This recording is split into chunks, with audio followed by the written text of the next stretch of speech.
Good morning 11th class. हाँ जी, हम आपकी यूनिट 9th कर रहे थे, दैट इज़ हाइड्रोजन। उसमें हमने आपका जो लास्ट टॉपिक किया था वो हमने हाइड्राइड्स का टॉपिक कंप्लीट कर लिया था। ठीक है, today we have to start with your next topic, that is water. ठीक है, अब वाटर आप सबको पता है वाटर की इम्पोर्टेंस के बारे में। ठीक है, water is an essential part of our life. Okay, तो सबसे फर्स्ट हम यहाँ पे आपकी ऑकरेंस की बात करते हैं। तो वाटर एसेंशियल होता है ऑल फॉर्म्स ऑफ लाइफ के लिए, मतलब हमारी लाइफ के लिए बहुत इंपॉर्टेंट है। लेकिन डिस्ट्रीब्यूशन की बात यदि हम करें तो वाटर का डिस्ट्रीब्यूशन हमारी अर्थ के सरफेस पे यूनिफॉर्म नहीं है। यूनिफॉर्म का मीनिंग डिफरेंट प्लेसेस पे वाटर का जो आपके पास डिस्ट्रीब्यूशन है वो अलग अलग होता है। ठीक है, जैसे इन्होंने बोला है, यदि हम बात करते हैं ओशंस की तो 97.33% आपका वाटर प्रेजेंट होता है। सेलाइन लेक्स की, इनलैंड सीज़ की तो 0.008% होता है। ग्राउंड वाटर आपका 0.61% होता है। फ्रेश वाटर की लेक्स 0.009%। मीन्स ये आपके पास टोटल परसेंटेज दे रखी है जो हमें बताती है कि जो वाटर का सबसे हाई कंटेंट है that is present in oceans. ठीक है, एंड जो पोर्टेबल वाटर है वो हमारे पास बहुत कम परसेंटेज में आपका प्रेजेंट होता है। ठीक है, तो यदि हम ह्यूमन बॉडी की बात करें तो 65% वाटर होता है। प्लांट में बात करें तो 95% तक वाटर हो सकता है। नेचर में वाटर तीनों फेसेस में एग्जिस्ट करता है, सॉलिड फॉर्म में भी, लिक्विड में भी एंड गैसेस में भी। ठीक है, तो ये बेसिक कंसेप्ट है, ये आप छोटी क्लासेस में आप इस चीज़ को पढ़ के आए हो। ठीक है, उसके बाद हम बात करते हैं स्ट्रक्चर ऑफ वाटर मॉलिक्यूल की या उसके एग्रीगेट्स की। तो देखो, हमने 4th चैप्टर में आपकी valence shell electron pair repulsion theory की थी। ठीक है, उसकी हेल्प से हमने ये फाइंड आउट किया था कि वाटर मॉलिक्यूल है, oxygen act as the central atom, sp3 hybridize होता है ऑक्सीजन। ठीक है, तो वो sp3 हाइब्रिडाइज का मीनिंग क्या है कि जो हाइब्रिड ऑर्बिटल हैं ऑक्सीजन के पास वो 4 होते हैं। 4 में से आपके पास 2 तो होंगे हाफ फिल्ड, 2 होंगे आपके पास बॉन्ड। 2 जो आपके पास ऑर्बिटल होंगे उन्होंने बॉन्ड बना लिया होगा, किसके साथ? हाइड्रोजन के साथ, OH बॉन्ड की फॉर्मेशन की होगी। ठीक है, तो 2 तो सिग्मा बॉन्ड प्रेजेंट होते हैं यदि हम वाटर की बात करें वाटर में, और 2 आपके पास क्या प्रेजेंट होते हैं? Lone pair of electron. ये सारी चीज़ें आप प्रिडिक्ट करते हो valence shell electron pair repulsion theory के अकॉर्डिंग। ठीक है, तो उसका एक पर्टिकुलर पैटर्न होता है, वो मैंने आपको बताया था कि कैसे हम जो ज्योमेट्री है उसको प्रिडिक्ट करते हैं। तो ज्योमेट्री कुछ इस टाइप से निकल के आपके पास आती है। Oxygen remain central atom, hydrogen covalently bonded होते हैं ऑक्सीजन के साथ, 2 लॉन पेयर प्रेजेंट होते हैं, 2 बॉन्ड पेयर होते हैं। तो यदि देखो sp3 हाइब्रिडाइजेशन की यदि हम बात करें तो वाटर में सेंट्रल एटम की हाइब्रिडाइजेशन sp3 है, तो मीन्स जो ज्योमेट्री है वो टेट्राहेड्रल होगी। टेट्राहेड्रल ज्योमेट्री होगी तो बॉन्ड एंगल कितना होना चाहिए? 109.5 डिग्री। बट एक्चुअल वाटर में जो बॉन्ड एंगल है वो 104.5 डिग्री होता है, मीन्स टेट्राहेड्रल से कम। अब ये चीज़ सेपर थ्योरी ने आपकी एक्सप्लेन की थी, ये आपका होता है due to the repulsion between lone pair and the lone pair bond pair. जैसे ही लॉन पेयर बॉन्ड पेयर में या लॉन पेयर में रिपल्शन होगी तो जो इलेक्ट्रॉन जो बॉन्ड एंगल है वो आपका थोड़ा सा कॉन्ट्रैक्ट हो जाएगा, क्योंकि जो दोनों बॉन्ड पेयर हैं वो एक दूसरे की तरफ शिफ्ट हो जाएंगे रिपल्शन की वजह से, repulsion between lone pair and bond pair की वजह से। इसलिए जो बॉन्ड एंगल है that reduce from 109.5 degree to the 104.5 degree. ठीक है, और दोनों की बॉन्ड लेंथ आपके पास सेम रहेगी 95.7 पिकोमीटर। ठीक है, तो यदि हम गैसियस स्टेट की बात करें तो वाटर आपका डिस्ट्रिक्ट मॉलिक्यूल की फॉर्म में आपका एग्जिस्ट करता है। बेंट मॉलिक्यूल होगा जिसका आपके पास जो बॉन्ड एंगल है वो आपका सेम यही रहेगा 105 डिग्री, और बॉन्ड लेंथ भी आपकी सेम ही रहेगी। ठीक है, तो ये आपका कंसेप्ट है। अब सबसे मेन पॉइंट आपके पास आता है, अब देखो वाटर में आपके पास 2 टाइप के एलिमेंट प्रेजेंट होते हैं। ऑक्सीजन आपका इलेक्ट्रोनेगेटिव होता है, हाइड्रोजन आपका इलेक्ट्रोपॉजिटिव होता है। इलेक्ट्रोनेगेटिविटी ऑक्सीजन की 3.5 दे रखी है यहाँ पे। ठीक है, फ्लोरीन से जो नेक्स्ट आपके पास इलेक्ट्रोनेगेटिव होता है वो ऑक्सीजन ही होता है, लेकिन जो हाइड्रोजन की इलेक्ट्रोनेगेटिविटी है दैट इज़ अ 2.1। दोनों की इलेक्ट्रोनेगेटिविटी में डिफरेंस है। ऑक्सीजन ज़्यादा इलेक्ट्रोनेगेटिव है तो ये क्या करेगा, जो ये इलेक्ट्रॉन पेयर है इसको अपनी तरफ अट्रैक्ट कर लेगा, तो मीन्स जो शेयर्ड पेयर है इलेक्ट्रॉन की वो शिफ्ट हो जाएगी ऑक्सीजन की तरफ, जिसकी वजह से ऑक्सीजन पे पार्शियल नेगेटिव चार्ज आ जाएगा and hydrogen contain partial positive charge. ठीक है। तो मीन्स एक ही मॉलिक्यूल में आपके पास डाइपोल जनरेट हो जाएंगे, 2 dipole, one between 1 oxygen hydrogen bond, second between second oxygen hydrogen bond. ये 2 चार्ज आपका 2 डेल्टा नेगेटिव आपका जो दिखाया हुआ है, 2 पार्शियल नेगेटिव चार्ज, ये आपका 2 हाइड्रोजन के पॉजिटिव चार्ज को बैलेंस करने के लिए दिखाया हुआ है। ठीक है। तो यदि हम डाइपोल मोमेंट की बात करें तो डाइपोल मोमेंट की डायरेक्शन आपकी इलेक्ट्रोपॉजिटिव से नेगेटिव की तरफ होती है। तो टोटल वाटर की डाइपोल मोमेंट आपके पास होगी 1.84। ठीक है। उसके बाद हम बात करते हैं, this is also the very important concept, hydrogen bonding in water.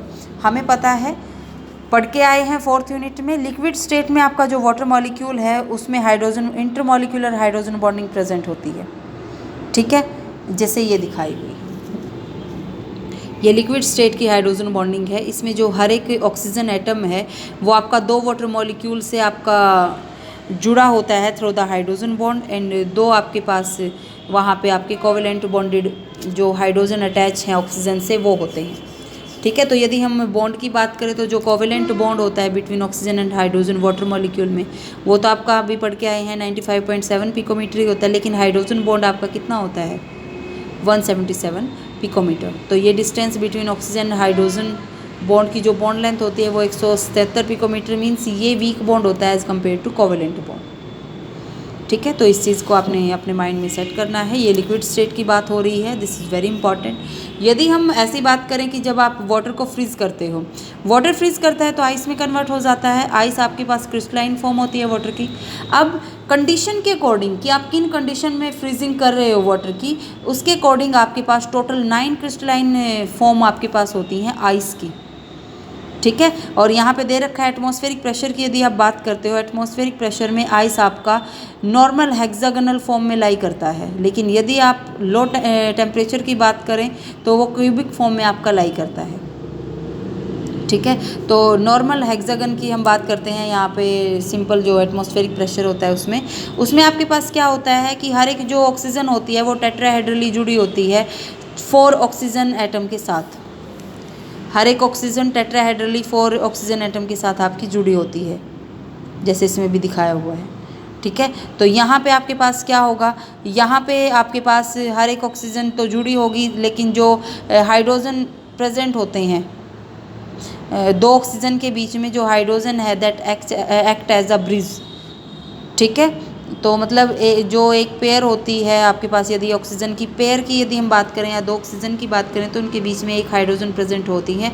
Central atom को देख लो आप, ये वाटर मॉलिक्यूल है, इसमें इस ऑक्सीजन से इस ऑक्सीजन के बीच में एक हाइड्रोजन, यहाँ से दूसरे वाटर मॉलिक्यूल के बीच में हाइड्रोजन, तो 4 हाइड्रोजन आपकी प्रेजेंट होती हैं। तो मीन्स जो स्ट्रक्चर है ना वो आपका इस लिंकेज की वजह से स्ट्रक्चर आपका ओपन केज लाइक स्ट्रक्चर हो जाता है, जैसे ये दिखाया हुआ है आपका, this is open cage like structure. इसमें आपके पास क्या होता है, वेकेंट स्पेस जनरेट हो जाती हैं बिटवीन द क्रिस्टल। ठीक है। क्रिस्टल के बीच में वेकेंट स्पेस जनरेट होती है। वो देखो आपके पास एक्चुअल स्ट्रक्चर में क्या होगा, वो चीज़ आप एक बार नोट करो। यहाँ पे जो हर एक ऑक्सीजन है, ऑक्सीजन सराउंडेड होगी 4 हाइड्रोजन एटम के साथ, जिसमें से 2 तो कोवेलेंट बॉन्ड होंगे एक वाटर मॉलिक्यूल के, 2 आपके पास क्या होंगे, हाइड्रोजन बॉन्ड होंगे। ठीक है। तो ये पैकिंग है ये इतनी क्लोज नहीं होती हाइड्रोजन बॉन्ड की प्रेजेंस की वजह से, जिसकी वजह से आपकी जो लैटिस है उसमें वैकेंट स्पेस आ जाती है, एंड इस वैकेंट स्पेस की वजह से जो आइस बनता है, आइस की डेंसिटी आपके पास कम हो जाती है, क्योंकि वैकेंट स्पेस में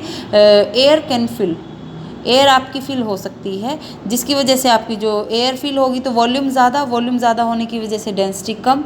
इसलिए आप बोलते हो कि आइस की डेंसिटी कम होती है वाटर से, एंड डेंसिटी कम होने की वजह से ice floats over the water. और इसने बता रखा है कि डेंसिटी आपके पास 273 केल्विन पे आपके पास ऐसा होता है कि जो वाटर की डेंसिटी है वो आइस की डेंसिटी से ज़्यादा होती है, या यू कैन से आइस की डेंसिटी 273 केल्विन पे कम होती है वाटर से। ठीक है। And that is the reason, due to low density ice floats over the liquid water. तो it is the very important question कि आपसे क्वेश्चन पूछा जाता है why ice float over water.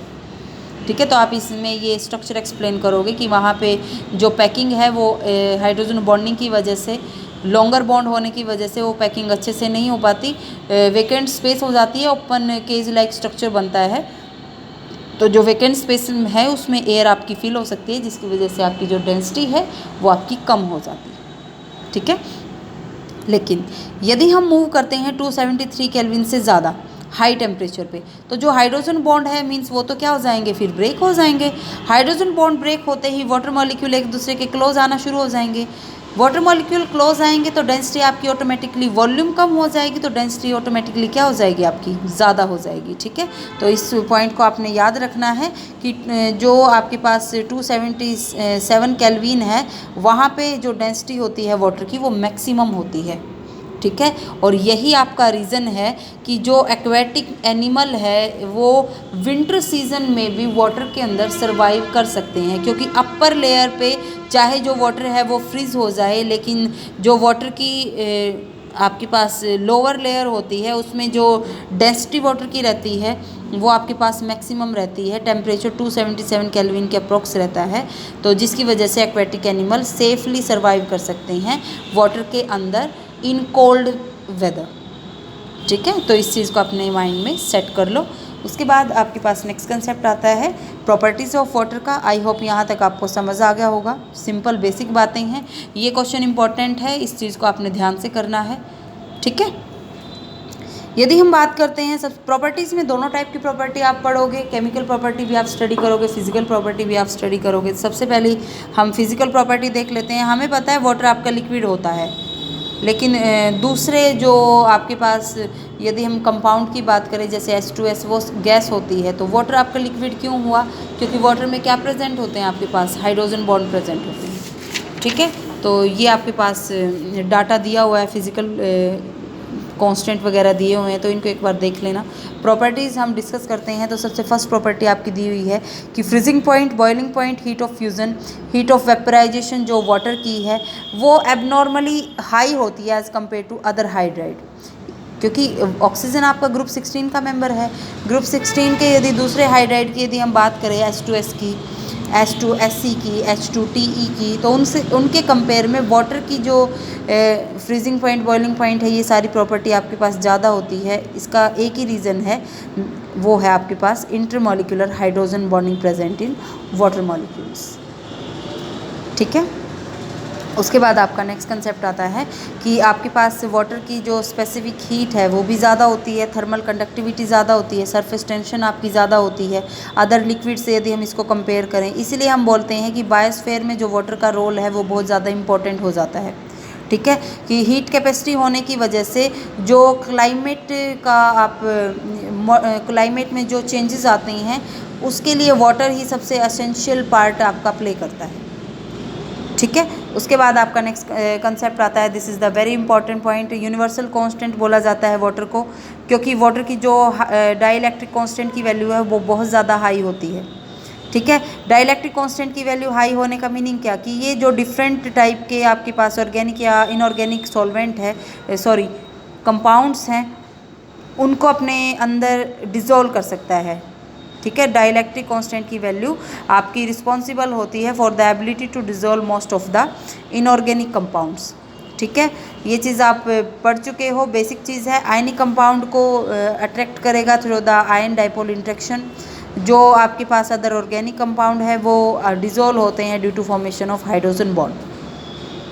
ठीक है, लेकिन यदि हम हैवी वाटर की बात करते हैं तो हैवी वाटर का जो मोलर मास है वो ज़्यादा होता है as compare to normal water, तो उसकी जो फिज़िकल कांस्टेंट की वैल्यू है वो भी आपके पास ज़्यादा होगी as compare to normal water.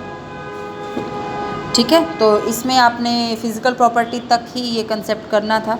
कल हम आपकी स्टडी करेंगे, आपका नेक्स्ट कंसेप्ट आएगा that is the chemical properties of water.